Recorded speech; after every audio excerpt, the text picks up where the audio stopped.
reflect on our lives, we see that there are countless ways that we try to arrange the world around us to find happiness.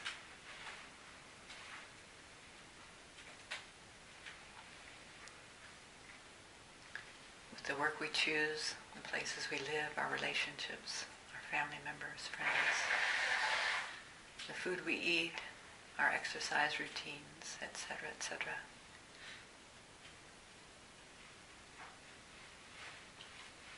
But here we've been focusing on the inward development of our own mind, our own positive ways of thinking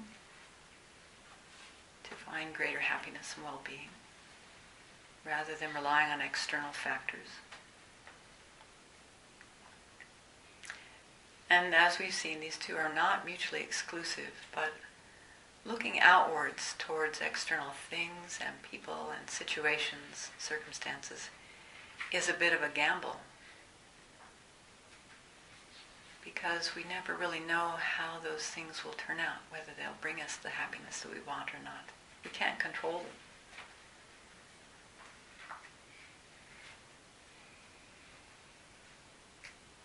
Because so many things, so many conditions are beyond our control, it's always a bit of a gamble how it will turn out.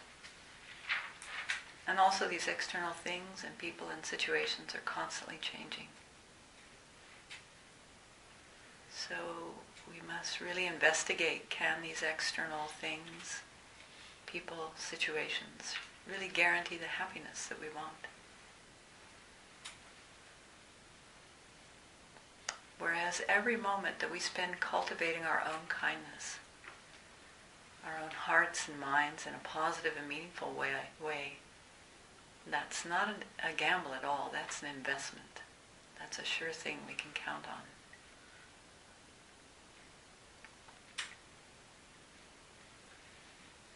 Our mind is benefited right in that moment of becoming positive. We also place positive karmic seeds on our mind stream that will ripen in the future in terms of something pleasant.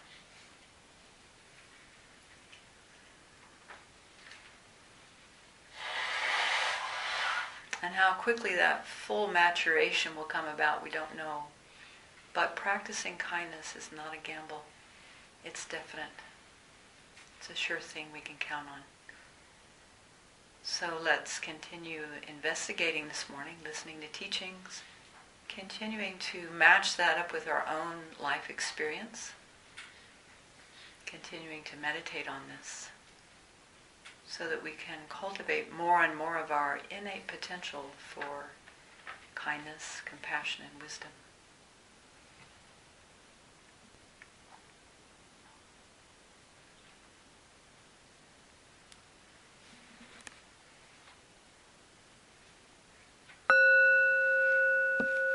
So we can all rejoice, that we're here working on our minds, investigating this important topic. In addition to that, those of us who took the Mahayana precepts this morning can rejoice that we've done something very virtuous with our mind.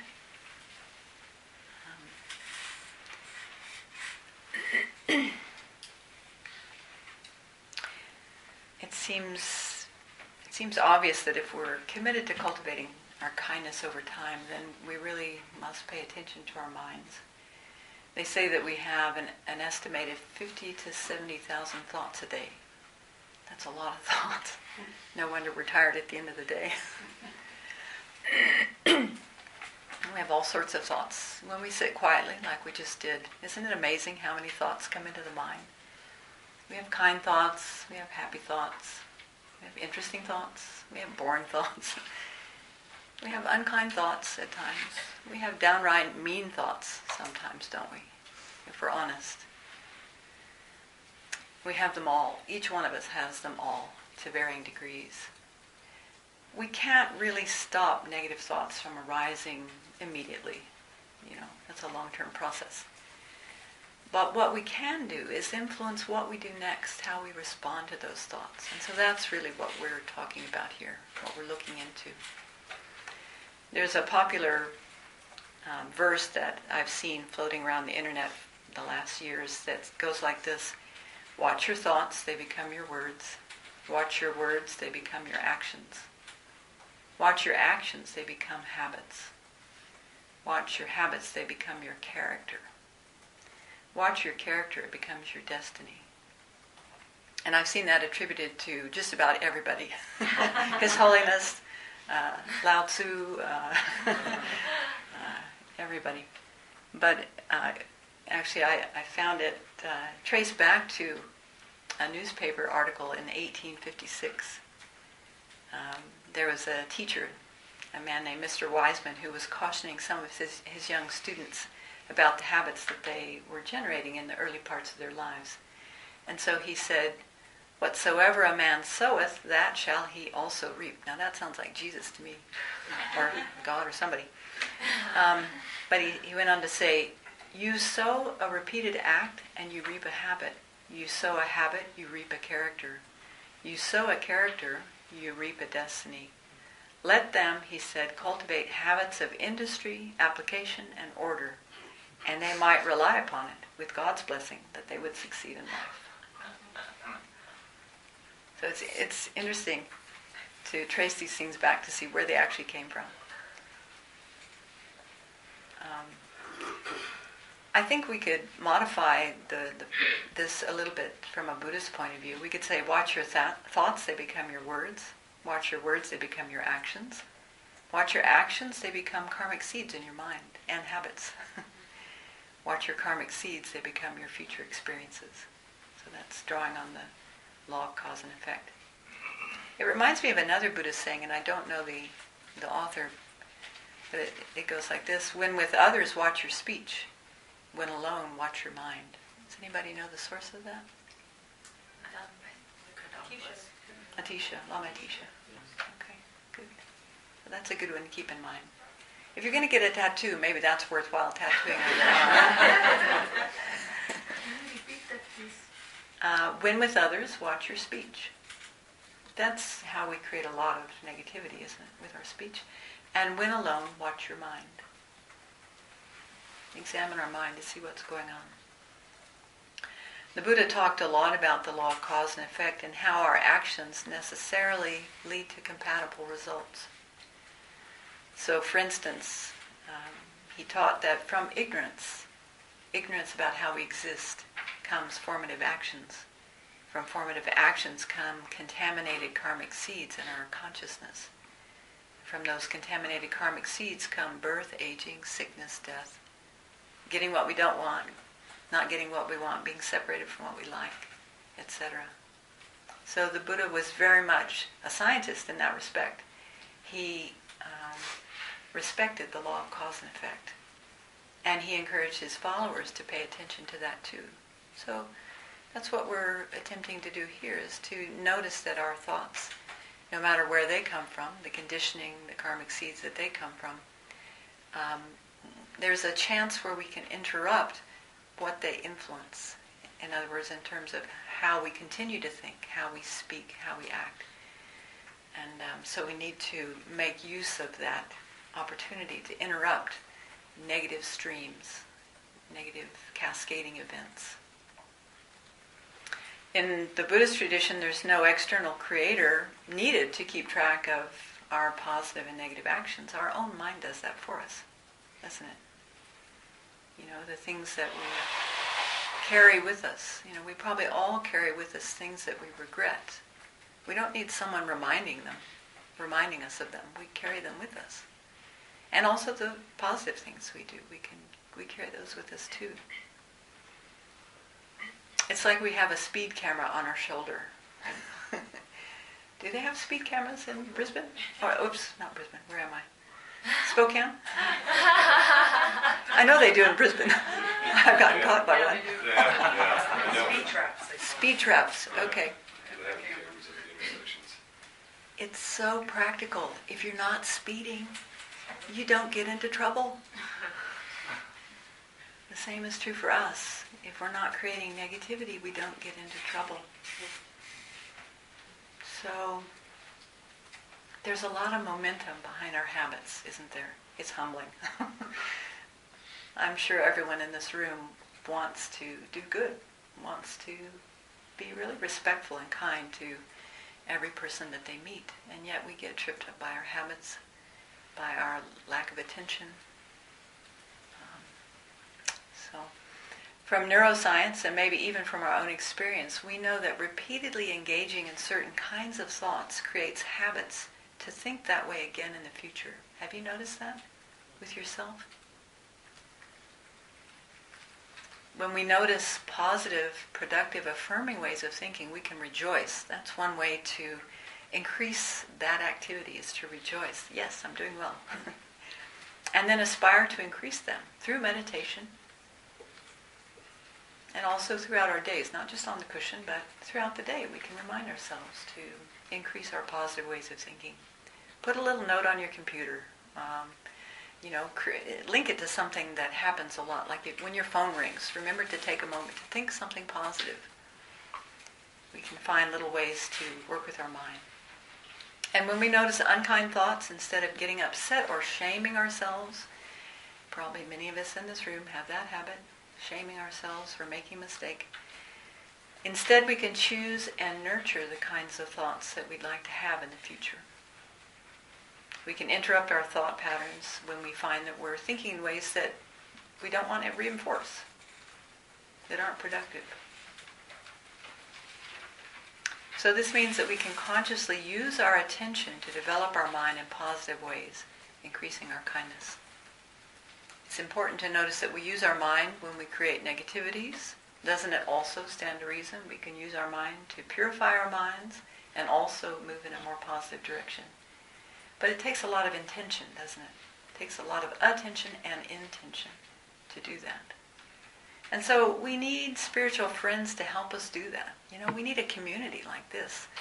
We need opportunities like this to remind us about the goodness that we already carry and that we want to foster, that we want to nourish and increase.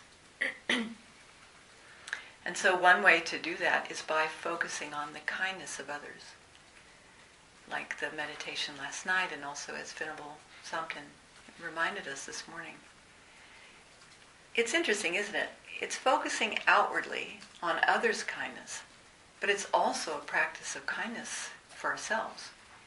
It's actually a practice of gratitude, isn't it? The fact is we're very interdependent with other living beings, and as a result we're greatly affected by others' actions. And we have received inconceivable kindness from them. Without the kindness of others and without the efforts they've made and all the things that they do, there's no way that we would have even been born. Thanks, Mom and Dad. That was very kind of you. There's no way for us to sustain our existence. How many of you grow all of your own food or make all of your own clothes? Probably very few of us anymore. Let alone be able to practice the Dharma. Think about the kindness of the Buddha giving these teachings, coming to this world, giving these teachings, and many other spiritual leaders as well. But here we're talking about the Buddhist teachings, helping us to, reminding us who we really are and our real potential. And so some of the kindness we receive is intentional, but so much of the kindness that we receive is unintentional. However, the fact remains that we benefit from others' unintended kindness. So it helps us actually to see it as a kindness. Instead of just thinking about, well, they get paid to do it. Of course they do it. They need to do it. They should do it. There's a lot of research on gratitude these days too. There's so many books on the market now really capitalizing on happiness and mindfulness and gratitude and all these positive states of mind, but they're helpful. They're also maybe an unintended kindness, maybe an intended kindness. There was a study conducted at the University of Pennsylvania research team headed by Dr. Martin Seligman. He's one of the founders of positive psychology. And they looked at the effects of writing a thank you letter and personally delivering it to someone who had never been properly thanked for their kindness. In other words, performing an act of kindness and gratitude towards someone who had themselves been kind. And participants who did this were able to immediately exhibit a massive increase in happiness scores, whatever that means. There's some tool they use to check that out. And also, they reported that the benefits lasted up to 5 months. Now, I don't know how they measure those things, but I'm sure there's a statistical significance to that. That just by acknowledging someone's positive effect that they had on us in our lives benefits us as well as the other person. So this is something so easy to do, really. So easy to do. How many of you have actually thanked some of your previous teachers, like in grade school or high school? Yeah. Do you remember how you felt doing that? And the kind of response you got from your teacher? Another recent study conducted by the Department of Psychology of Tohoku Gakuen University in Japan, I hope I said that right, looked into the relationship between kindness and happiness. The result indicated that happiness was increased simply by counting kindnesses performed over the course of a week. Again, such a simple thing to do. Well, it's not so simple because the hard part is remembering to do it, right? But it's very simple. It's a very simple exercise that we can easily incorporate in our lives. So I'd like to just reiterate how it is that we become mindful of the incredible kindness of others. This is a practice that Venerable Chodron emphasizes again and again and again here at the Abbey and encourages us to make use of.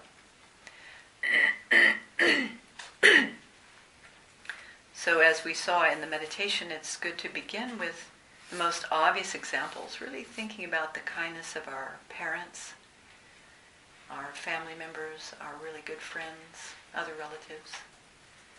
In fact, there's a whole meditation just focusing on the kindness of the mother in the Tibetan Buddhist tradition. So thanks to our parents, we were born. We did arrive without any resources. Isn't that amazing to think about? We came empty-handed, and everything we have received in this life has been given to us due to the kindness of others. That's a powerful thought. Our parents protected us when we were defenseless. They took care of our every need. They fed us. How many diapers, nappies they changed? That's an incredible kindness. They gave us love and affection. They taught us how to take care of ourselves. You know, the fact that we can pick up a fork and a spoon is due to the kindness of our mother. The fact that we can say please and thank you. The fact that we know how to use the toilet. We take so many things for granted, but someone taught us how to do those things. I saw something on the internet that it was a picture of an older woman saying something like, "Don't make fun of me for not knowing how to use the computer. I taught you how to use a spoon."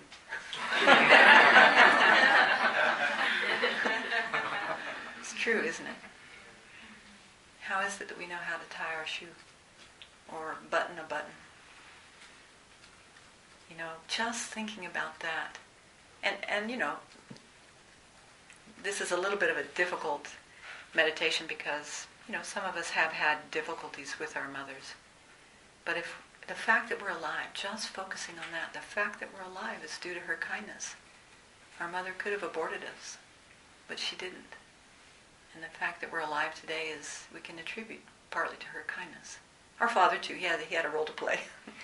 But there's a certain relationship we have, you know, generally, typically, that we have with our mother that's unlike any other.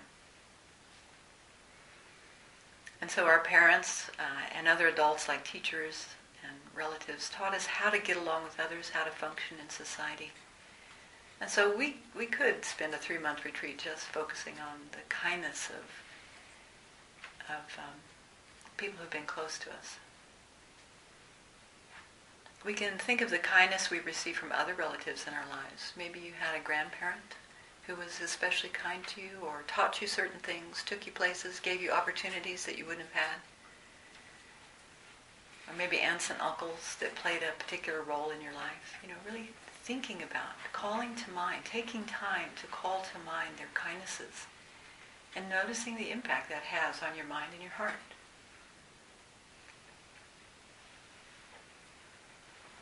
We can think about the kindness of our siblings. Okay, set aside all the times they teased you or did something that was not so kind, but also there's a lot of kindness there. I remember my sister taught me how to write. I can remember the day she taught me how to spell my name.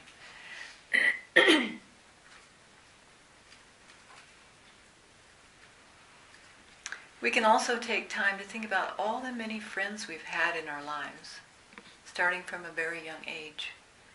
Our good friends in grade school. Can you remember them? I'll bet you can. Thinking about the different names, different grades. Our good friends in high school. I'm always amazed when people still are in touch with their friends from grade school and high school, even into their 40s and 50s and 60s. Maybe some of you are still in touch with good college friends, relationships you made in that age range. And thinking of all the friends that we've had in our 20s and 30s and 40s, the different kindnesses that they showed. So we go through this step by step and really elaborate, thank you. I knew it was a vowel word. Elaborate. And just letting our minds be flooded with those memories. And again, noticing the impact it has on our heart. We can also think of the kindness of all the teachers we've had who've taught us during our lives. Thinking of the impact that each one has had on shaping our character. We can also include other adults like coaches. Maybe some of you had really kind coaches, or scouting leaders, or adult family friends who played a role in your life. And certainly we can include our spiritual teachers in this category. Thinking of the incredible kindness of those we've learned from or studied with at various times, and how our life is different as a result of that. Those of you who are Buddhists, if you think back to your character, your habits before you were introduced to the Buddhist teachings, and then compare them with the ones we have today, probably there's a difference. There better be.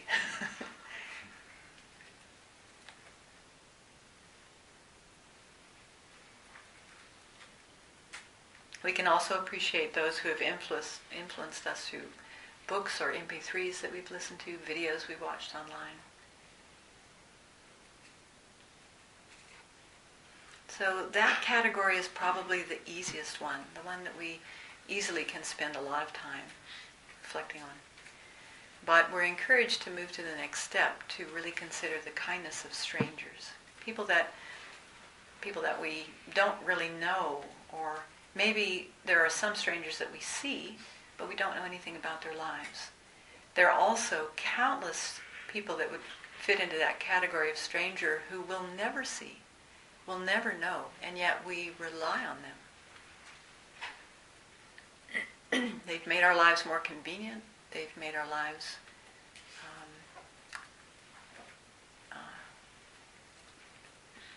more possible. You know, all the different things that we rely on throughout the day. So, one area that's often mentioned is to think about the production of the food that we've eaten. You know, we just sit down to a meal and we take it for granted. We don't even, oftentimes, and that's true for me, I don't often take the time to really consider all the hands that have touched that food or been involved with the processing of that food or the transportation of that food. You know, through their labors and efforts, we can walk into a store and buy whatever we want. And those of you with gardens know how much energy and effort it takes to produce, you know, vegetables and fruits.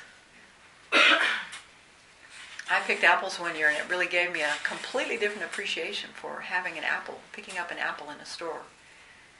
It's a lot of hard work. When you think about all the people who plant the crops, various kinds of crops, and who tend the crops, all the people involved in harvesting the crops, all the people who sort through the vegetables and fruits, pulling out the bad ones, putting them in a different, you know, they go into the juicing pile. Or You think about all the people involved in the packaging process and the transportation process. You know, truckers get a bad name, but if you think about them, we really rely on those people driving trucks and people involved with moving shipping containers onto trains. Countless beings involved with that. And think about all the people at the stores who are restocking the shelves. You know, it's so easy to look down on someone who has that kind of job, but we rely on them, don't we? We couldn't do without them. Also, the people at the checkout counter, I try to remember, I try to think about their kindness. I mean, we don't go to stores very often anymore, but whenever I'm in that situation, at the hardware store or wherever it may be, really thinking about, due to this person's kindness, I have this opportunity to buy whatever it is I need to buy. We can also think about all the beings we rely on, like the cows who produce the dairy products that we're so attached to. You know, butter. How many of you love butter or cheese or ice cream? Cottage cheese. We go through a lot of cottage cheese and yogurt. So we can think about the kindness of the cows. We can also include the dairy farmers and the people who built the dairy farms themselves, you know, the barns. We can think about all the people involved in designing and producing the milking machines, etc. It just goes on and on. You know, it's an endless list, actually.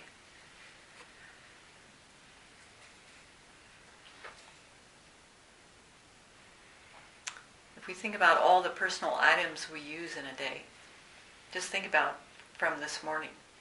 Somebody made those sheets we slept on, or the blankets. Somebody sewed those pajamas together that we slept in. Someone designed the toilet we got up and used this morning. You know, someone designed and created and packaged and sold the toothbrush we used. All the different creams and soaps and products that we rely on. Someone is out there marketing those things so that we can have them. Isn't that amazing? They spend their whole life marketing dental floss or producing more convenient packaging. And if you think about all the clothes that we've worn through our lives, I think it was Venerable Pema who read a story one morning as a motivation about, you know, how cotton comes into being. Cotton cloth. Still in India today, young children and old people are used to pick cotton under pretty horrible conditions. And yet, do we ever think about that when we pick up a cheap t-shirt made of cotton? So if you think about all the clothes that we've worn, how many shirts we've had in one lifetime, and all the sweatshops that those have been produced in, the conditions those people labored in. All the pairs of pants, all the different clothing that we've used. We've probably all bought inexpensive clothing that came from developing countries, so we can think about the young women who sat at sewing machines under horrible conditions, producing our clothes, and really wish them well, wish them to have happiness.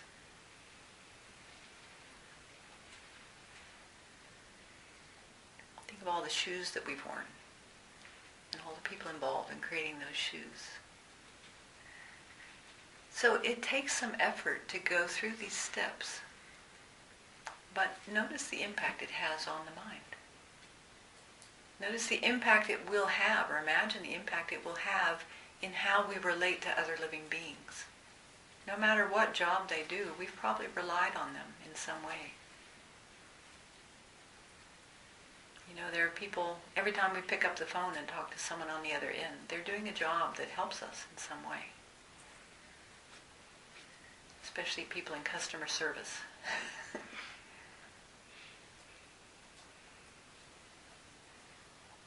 So everything we use, everything we contact, everything we benefit from is due to the efforts and energies, and thus the kindness of others. And when we think in this way, we're less likely to take these things we use for granted. We're more likely to feel connected with those other beings and actually generate a sense of gratitude for others doing their jobs. And then we have a sense of being the recipient of tremendous amount of kindness. And I think it's our own direct experience that when we pay attention to others' kindness naturally, without any effort, naturally this wish to repay that kindness comes up in our mind. Have you noticed? When someone's really kind to us, often, especially if our mother trained us well, often we immediately have this wish, what can I do for them? And so it increases our kindness, as we've seen. Kindness is contagious.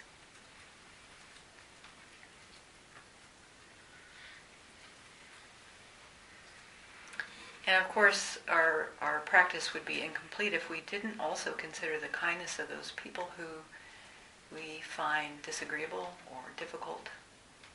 Those people who seem to be, we put them in the enemy category so easily. Maybe this is a little bit easier from a Buddhist point of view, where we really value the practice of patience.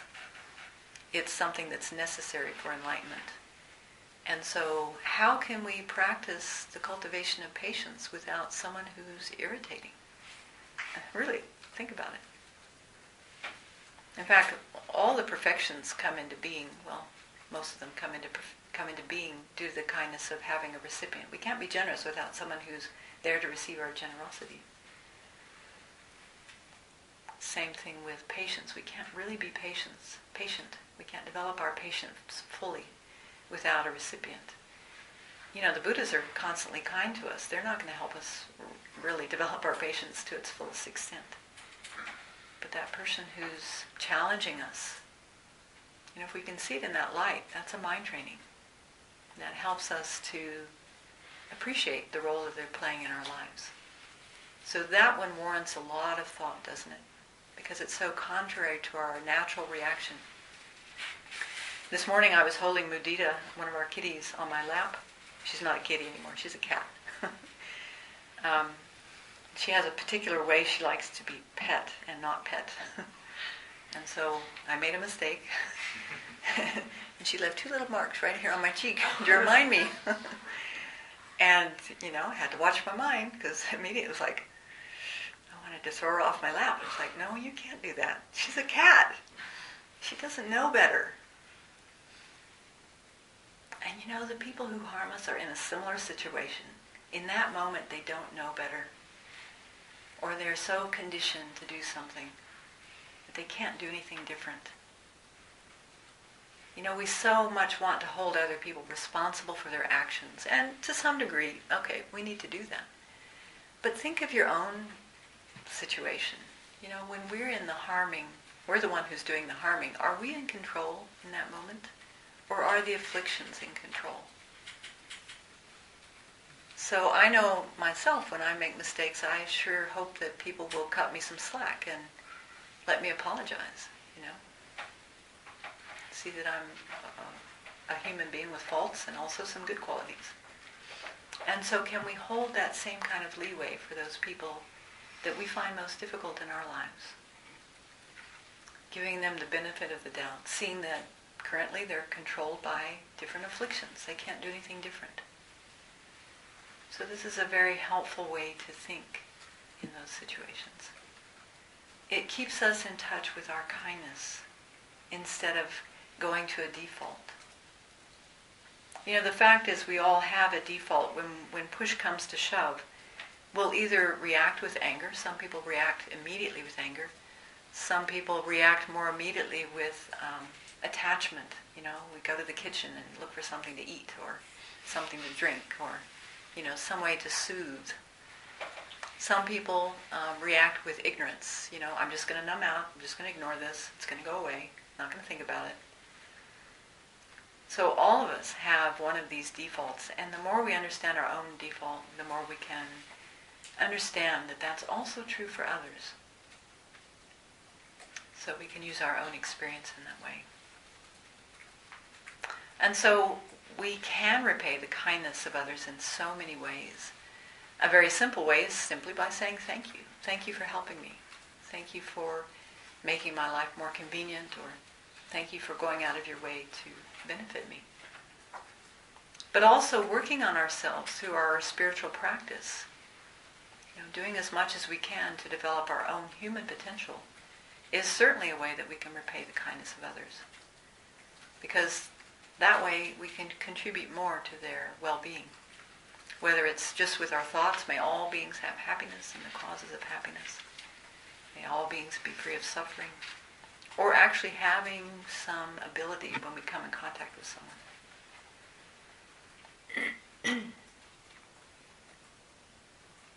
And especially from a Buddhist point of view, we're really concerned with the long-term happiness of all living beings. Really wishing for all beings to cultivate and bring to perfection that potential that we all carry. And so, as it's been said a number of times, the best way we can do that is by, in our tradition, by achieving a fully awakened mind ourselves. And sometimes that can just sound very vague, very generic. But it's helpful to understand some of the qualities of Buddhas. Buddhas are completely omniscient. They know the minds of all living beings. When we try to help somebody, we're just guessing what they might need. We don't really know. But imagine being able to read someone's mind and knowing exactly what they need to make their next substantial spiritual step on the path. And being able to provide that for them. That would be an incredible gift, wouldn't it? We all need people like that in our lives, actually. It's amazing when people go to hear the Dalai Lama speak, no matter what walk of life they come from, no matter what religious tradition they espouse, invariably they say something like, wow, he was speaking to me. I really got something of benefit from what he said. Have you had that experience? Yeah, that's the one of the benefits of an enlightened mind. I mean, we have to check that for ourselves, whether that's our belief or not. But, in our circles, we talk about the Dalai Lama as a manifestation of the Buddha of compassion. And it's amazing to observe how he lives his life and how he's constantly benefiting others. I remember talking to one of his attendants one time when I lived in Dharamsala. And this is a man in his 40s, Venerable Lockdoor, and he said, none of us can keep up with His Holiness, who was like in his 70s at that time. None of us can keep up with him. He has so much energy. This is a person who's, developed themselves and is constantly working for the benefit of others. They get fed by that. They're energized by that, not depleted. Sure, he shows the aspect of being exhausted. I don't really know what that means, but I doubt it's really coming from his side. It's probably because we haven't created the causes yet to receive his kindness. We have to do something from our side. So let's do a little bit of brainstorming and really investigate what gets in our way of practicing kindness. I'd really like to hear from you. What gets in your way of practicing kindness on a daily basis? Just before I say that, I was reading the jacket of one book that was about cultivating kindness, and I had to laugh because on the jacket cover it said, most of us probably have not taken the time or haven't cultivated the patience we need to cultivate kindness. I just had to laugh. It does take a lot of patience and a lot of effort, doesn't it? But so worthwhile. So what gets in your way? I'm curious. We can pass the microphone around quickly. Too tired. Too tired. I am too tired to practice kindness. Back there. Kathy, pass the microphone back, please. Judgment. Judgments. Thank you for being honest. It's probably true for all of us.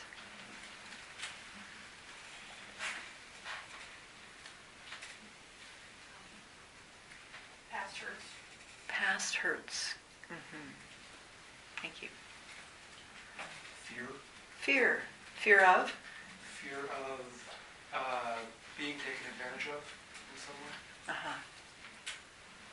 Wanting to punish or hold people accountable for bad deeds. Right. And then right behind you? A lack of confidence. Lack of confidence to practice kindness. What else? I think it's not being loving and kind to yourself. You're not nurturing your own child inside. Okay. So there's some idea that if we are practicing kindness outwardly, something will be taken from us, or we're not giving something to ourselves that we need. Yeah, I feel like for me anyways, it's just seeing that there is an inner child in us still, in each individual, and how are we talking to that? And that prevents you from practicing kindness? I think when I don't speak well with myself, then okay. it ripples out to others. Yeah, thank you. Thank you. And then Sita. Self-importance. Self-importance. Right. Yeah. I was going to say the expectation that, extending kindness has to be some big, grandiose action instead of something simple. So that prevents maybe from just doing a simple act. Doing the little things. Yeah. Yeah. Okay. And don't you? People pleasing. Like, I care more about what you think of me than I do about you, so I'm not going to actually point out what's wrong or in a kind way. Right? As in to tell the truth, right? But I care so much more about what you think of me that I'm not going to say it. Yeah, and you're making a really good distinction, which is that sometimes kindness can be direct, can be perceived as unkindness. And so there's a risk involved, isn't there? I think kindness is very often direct, as in it comes with care and honesty. That's the wisdom piece. It's not about making people feel good, right? It's like there's a problem here, or I have a problem. If nobody tells me, that's very unkind. Or that's like, how long do you want me to wait? Like, I can't see it. Please tell me.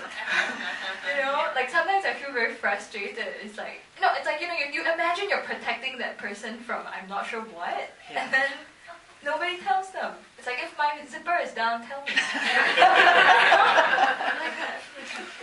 So you're really extending our understanding of kindness. Thank you. Just keep passing it around. Yeah. Maybe indifference. I noticed, like, I try to be really polite and kind to retail folks, but then I noticed lately too, like, after a hard day's work, I went up and down ladders all day. I'm just tired. I just kind of want to numb out. And I'm in line at Trader Joe's, and the people are really great. They're outgoing, they're friendly. But sometimes it's a little bit much. And it's so scripted. Oh, how, we got any plans for it? It's the same thing. They're checking out, or, you got any big plans for this evening? I'm like, not really. I want, but I try to be nice and kind. It's really not that important, plans for this evening. I didn't really say that, but that's what I'm thinking, so. But I want to be kind. It's hard in that context. Yeah, it's hard in the face of what's perceived as fake kindness. Yeah. Sometimes I have this quirky little behavior that I do where I go, I'm going to postpone this kindness. I'm going to do something kind for them next week because I don't have time right now. What else? Feeling awkward or uncomfortable if they don't respond likewise. Yeah, and behind you? I guess along those lines, there's social mores that, you have a spontaneous wish to be kind to somebody, and then maybe their partner's kind of glaring at you like, stop talking to them, or, I'm just giving an example, like sometimes that can feel like awkwardness.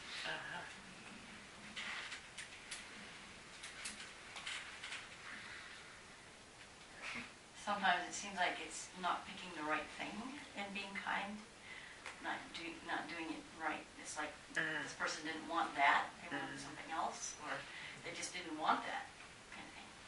So that slows you down. That it kind of comes up with a fear, isn't it? Fear of not quite getting what they wanted. Yeah. It's a comment. When you were talking about that this body is given by our parents, education, secular education given by our teachers, spiritual education given by our gurus. and the food that we eat given by somebody, the salary that we get from somebody. This also brings to my mind another quality, not only kindness, humility. Because what are we proud of? So Thank you. we depend on others for everything, and so what are we proud of? So that humbles me. Yeah. So it sounds like humility is something that helps us to have kindness and wanting to repay that kindness, whereas arrogance or pride or being full of self gets in our way. Thank you. Yeah. Think too much. Thinking too much? Thinking too much gets in your way of being kind. What kind of thoughts? I'm just curious. Somehow is this the right way to do? Is it the wrong way? Are they gonna, how are they gonna respond? You know, there's like think too much. Say it and, Yeah. Okay. I had talking about thinking too much and awkward experiences. I was recently moving out and somebody was walking by me and they had like the sticker from the store that showed what size the pants were still. You know, like they had just walked out of the store and I debated for a moment whether or not I should tell them. Somebody tell me, so then I like finally just I was like, I'm gonna tell them. So I ran after them down the road and then I was like, you got the sticker on your pants. And they looked at me just horrified that I would point that out to them. And I was like, I don't want somebody to tell me. I guess they didn't feel the same way. We're all different. Yeah. How about some people we haven't heard from? Yeah, please. I guess laundry hinders my kindness sometimes. You know, when you have a whole pile of laundry. Laundry. Yeah, and you worked a long day and you're tired and you have all your household chores, and sometimes I can get a little grumpy and maybe a little mean too. You know, especially to the ones closest to me because, yeah, sometimes it's hard for me to practice kindness when I'm overwhelmed with chores that I should probably just slow down on. Yeah. Okay, and then right behind you. Make sure that's on. It should have a green light. So it might seem kind of funny, but I'm hangry. So if I'm like hungry and haven't eaten, sometimes I'm like, just don't talk to me right now. Like I am not a very nice person. So there's that, and then also I've got 2 kids, 4 and 9, and they never shut up. So and my neighbor, she knows these 2 kids. Like I go crazy, and I feel very like I'm a bad mom because I'm like, please don't talk to me right now. Can you just like take it down a couple notches? Like I can't think right now. Like give me a moment. So those are my 2 things: being very hungry and just the nonstop talking of my children. This really hits me. Lack of some quiet and stillness in your life, huh? Gets in your way of... Yes, so I try to do a meditation, or my husband does sound baths for me now and again, and I try to do that, and I just can't. I can never get there, because they just never stop. And they'll knock on the door's locked. You see fingers, like it just like, it never goes away. So, I'm hoping when they're 18 it's going to stop. But I have a feeling it's going to be the same. Like, they're just not going to go. I don't know. So that's my life in a nutshell right there.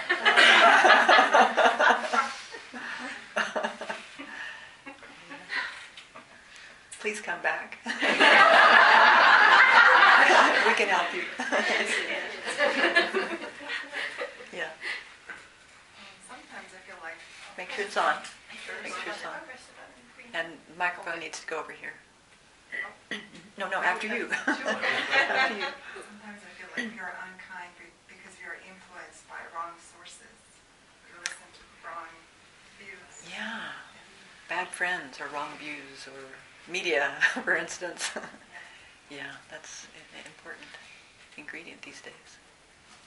What else?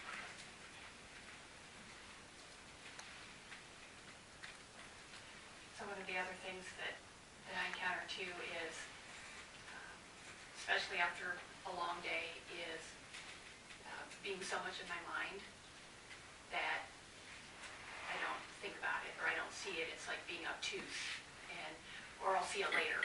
Like I get into my, I'll see an opportunity, but it doesn't register until later. And so I get in my car and I'm like, oh, I totally blew an opportunity. Or that person, there was this opening that was right in front of me, and if I'd been more aware, I'd seen it, but it's hard to go back and forth. Well, I'd say sometimes, I guess I use up my kindness for the day.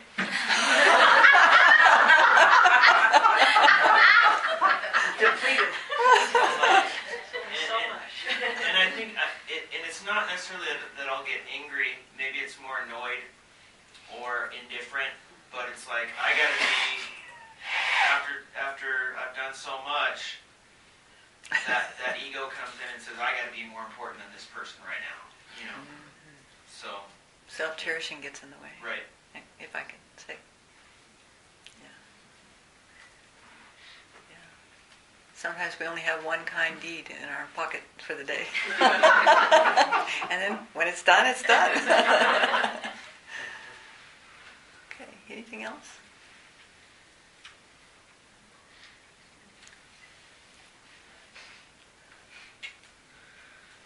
Well, I guess it's always a puzzle to me why it's so hard to be, it's much harder to be nice to the people you're closest to. Sad but true. Yeah.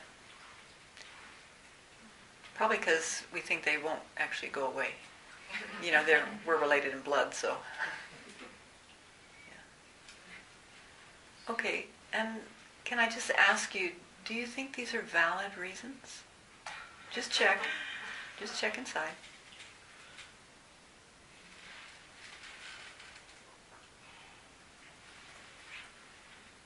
Are these really valid reasons? And also, each one of you who spoke, can you think of an antidote to that excuse that you just mentioned? Something from this weekend or something you know from your life?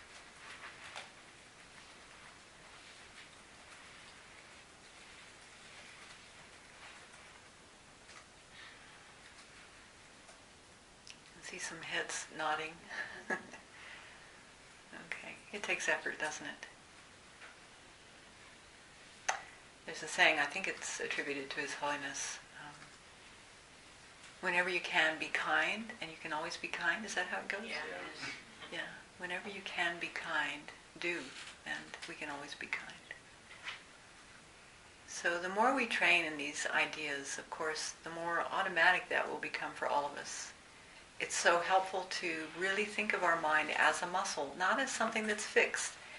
It's not okay just to say, well, I'm just an angry person. It's just the way I am, forever. Because as we know, we can all change. We can all develop our good qualities more and more if we put our attention on it. Right? Anybody disagree with that idea? Anybody want to debate that? It's true, isn't it? Okay. So let's keep that in mind. And I'd like to finish our time together today with a meditation, actually. And this is one of my favorites. It's a combination of two meditations that's often found in the Theravadan tradition. It's a meditation on forgiveness, and it's coupled with a meditation on loving kindness. And so I think it might be just a nice way to wrap up what we've been doing this weekend. So take a comfortable sitting posture. If you want to move to the floor, do that. Or if you're on the floor and you want to move to a chair, you can do that too. So just lower your eyes or close your eyes. Lower your gaze or close your eyes. And just take a couple of deep breaths into the body. Just check to see if there's any tension or tightness anywhere.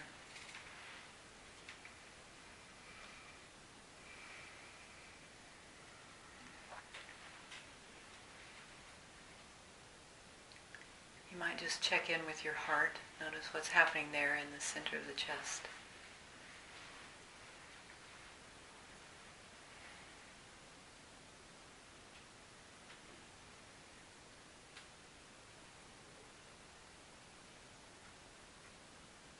This is a very gentle meditation, so just go slowly at your own pace. And this forgiveness meditation has has 3 recitations, and the first recitation considers things from our own side, and so we reflect in this way. There are so many ways in which I have hurt or harmed others, betrayed or abandoned them, and I am willing to remember these now. And so just let yourself remember and feel the sorrows that you carry from betraying and harming others.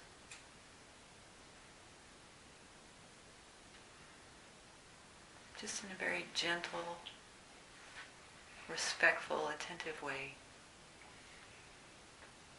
Calling to mind the many ways in this life that each of us have harmed others knowingly and unknowingly.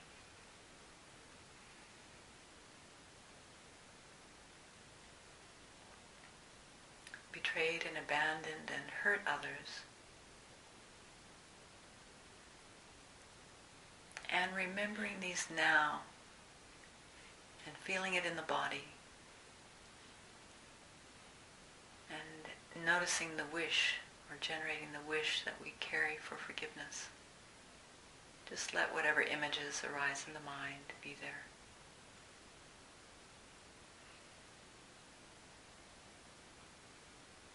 Very gently.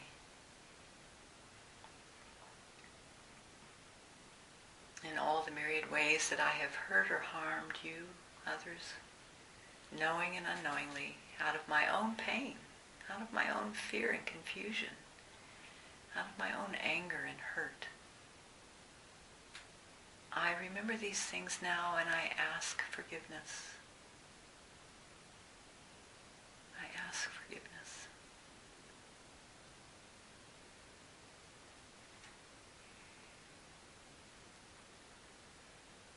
I allow forgiveness.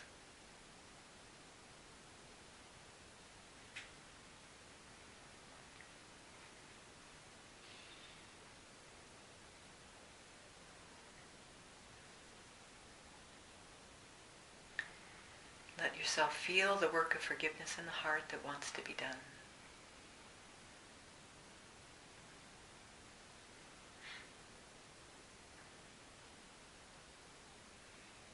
And just remembering how many people and circumstances still require that we ask for forgiveness.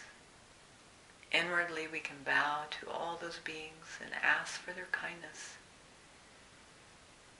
whispering, "Please forgive me."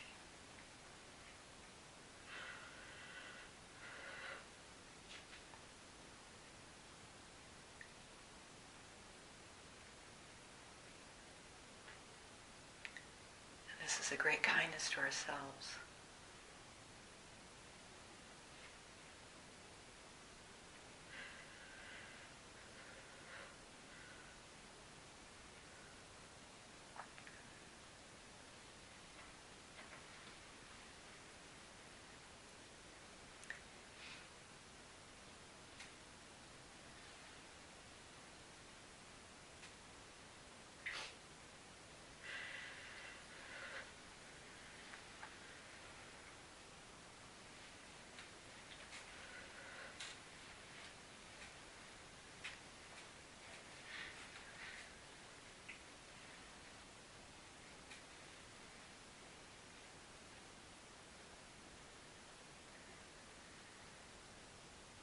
In the second recitation of forgiveness, we can call to mind that just as I have hurt and harmed others knowingly and unknowingly, so have I also hurt and harmed myself.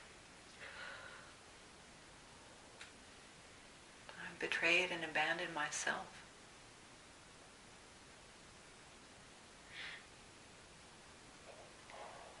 And just as I have caused suffering to others, I have caused suffering to this one here, my own self, abandoning myself, hurting myself. And so allow yourself to open to and remember all the ways that we have betrayed ourselves, the harm or suffering that we have caused ourselves. And just just picturing this, just breathing gently, allowing our hearts to soften and open.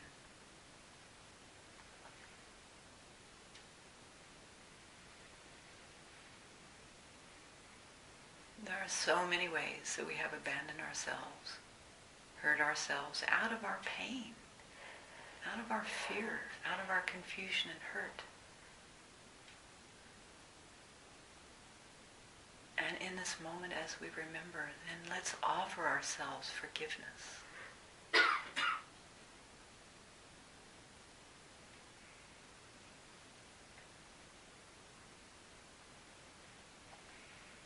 We can offer ourselves understanding and forgiveness. We can hold ourselves with the tenderness and mercy of a child.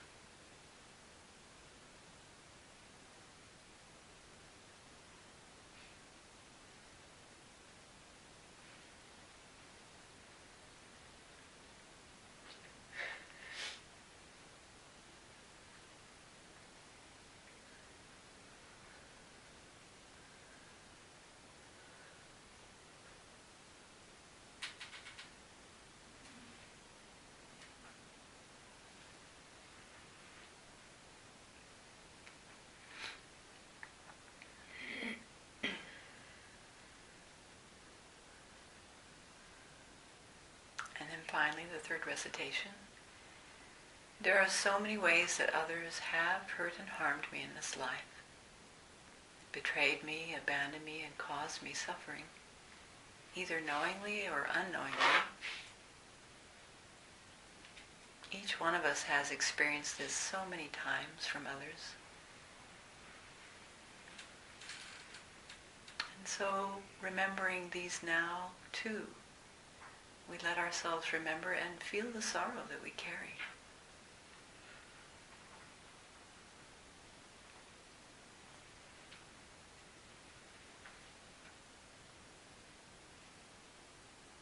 In so many ways, small and large, others have hurt and harmed me, betrayed me, caused pain, and I allow myself to remember this now. And also calling to mind that others have hurt me out of their pain, out of their own suffering, out of their own confusion and fear and anger and hurt.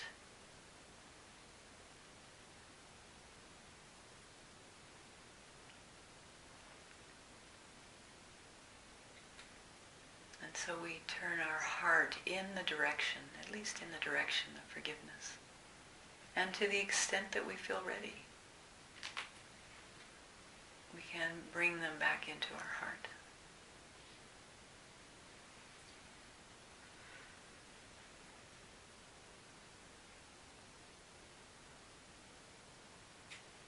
So in this moment, to the extent that we are able and ready, in our mind we can just think, I forgive you. We can open our heart in forgiveness. I release you. I forgive you.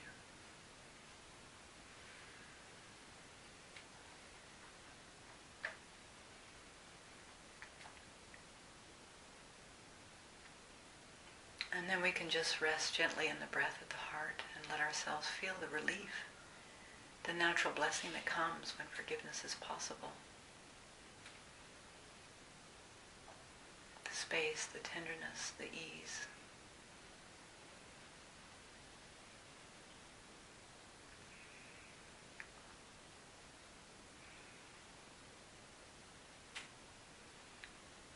Forgiveness makes the heart clear and open for the practice of loving kindness, which is often taught in tandem.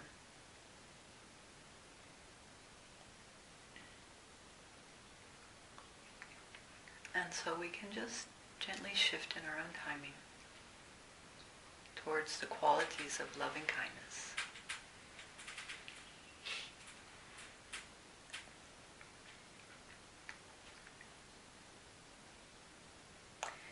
In some of the Buddhist sutras, the Buddha described the benefits of loving kindness in this way. He said, when the heart has grown in loving kindness, our dreams become sweet. We fall asleep easily and awaken contented. And when the heart deepens in loving kindness, our thoughts become pleasant and our body heals more easily. See, the Buddha knew this. He didn't need neuroscience to prove it. And when the heart fills with loving kindness, the angels and devas will love and protect you. Animals will sense your love and not harm you. And people will welcome you everywhere. Your babies will be happy, and if you lose things, they will be returned to you. And if you fall off a cliff, a tree will always be there to catch you. The world will become more peaceful around you. And you will bring the blessing of a loving heart to all that you touch.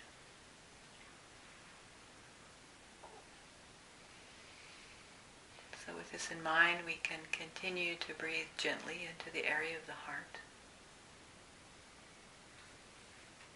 And then for ourselves, we can recite the simple intentions of loving kindness, the ancient phrases. May I be filled with loving kindness. May I be safe from inner and outer dangers. May I be well in body and mind. May I be peaceful and truly happy.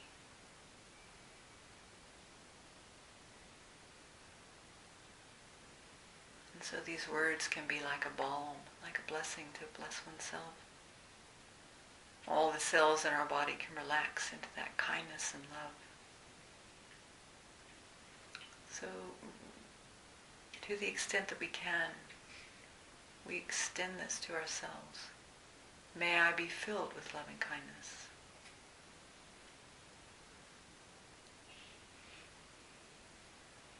May I be safe from inner and outer dangers. May I be well in body and mind. May I be peaceful and truly happy.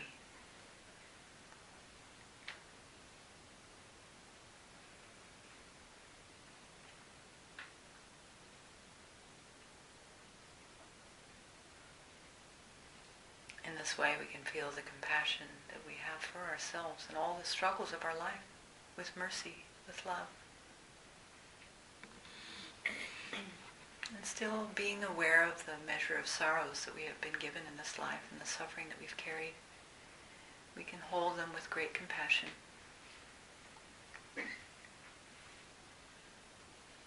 We can think of the Buddha in the image of a mother holding her beloved and only child, being held in the Buddha's kindness and compassion, his love.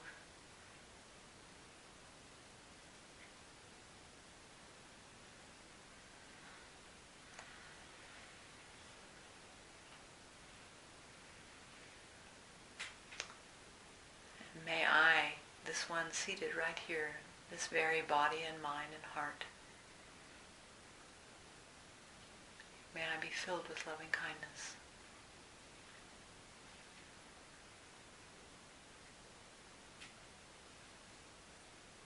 And so we just let that spirit of loving kindness grow, and it's through the repetition of those words and those thoughts. May I be safe from inner and outer dangers. May I be well in body and mind, peaceful and truly happy.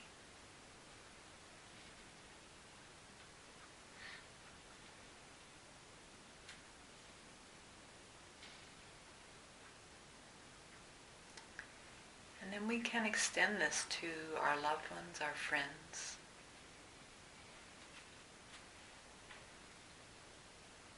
By thinking, may you also be filled with loving kindness. May you all, every being, be safe from inner and outer dangers. May you all be held in tender compassion for the sorrows that you carry.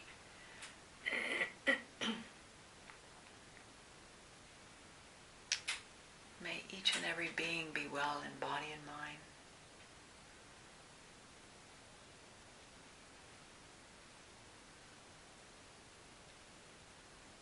May you all find peace and be truly free.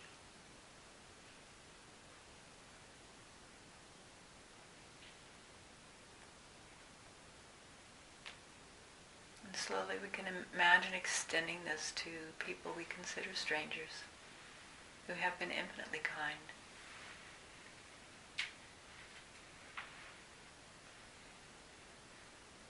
And to the extent that we're ready, we can even extend this to people we find most challenging, most difficult, with understanding.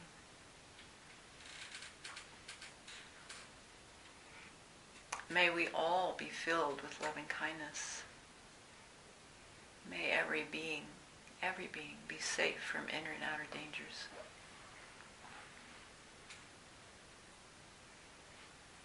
May each one of us be held in tender compassion for the sorrows that we carry. May every living being be well in body and mind, have what they need. And may all of us, every being on this earth and beyond, find peace. And may we find freedom. Freedom from suffering.